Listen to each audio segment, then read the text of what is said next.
j'ai fait du bien pendant ma vie, j'irai sûrement au paradis. Et vous faites peut-être partie de ces personnes qui pensent ainsi. Moi, j'ai fait du bien pendant ma vie et je pense du coup que je pourrai aller au paradis, que le Seigneur va m'accepter au ciel. Et c'est exactement ce que Bob a dit un jour.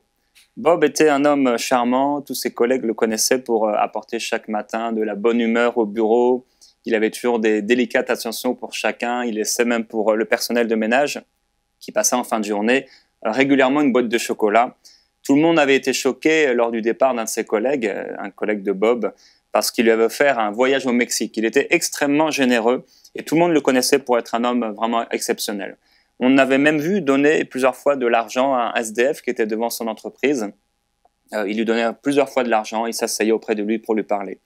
Après son travail, Bob allait 3 soirs par semaine dans un hôpital pour enfants et son travail consistait à visiter les enfants de chambre en chambre. Il avait un nez de clown et il les faisait rire, c'était son travail et il le faisait 3 soirs par semaine tout à fait bénévolement.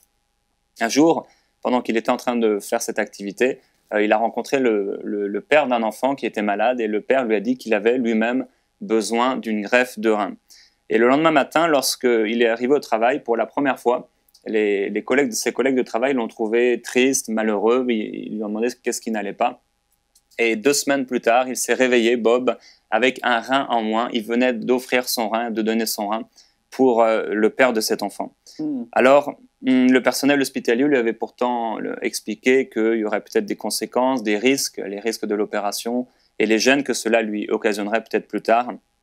Et il avait pourtant décidé de donner son rein. 1 mois plus tard, après avoir chaque jour fait rire tout le monde au travail, on l'appelait le bon samaritain depuis qu'il avait donné son rein, il sortit du bureau comme d'habitude et il a croisé le SDF. Il l'a salué, le SDF lui a volé son portefeuille et il a commencé à partir en courant. Il a poursuivi le SDF en courant et alors qu'il était au coin de l'entreprise, du bâtiment, le SDF lui a donné un coup de poing et on ne sait pas pourquoi, mais Bob a perdu contrôle, il a frappé le SDF qui est tombé par terre et pendant 1 minute sans relâche, il l'a frappé jusqu'à ce que, au bout d'1 minute, pris hors de contrôle, il réalise que le SDF est mort.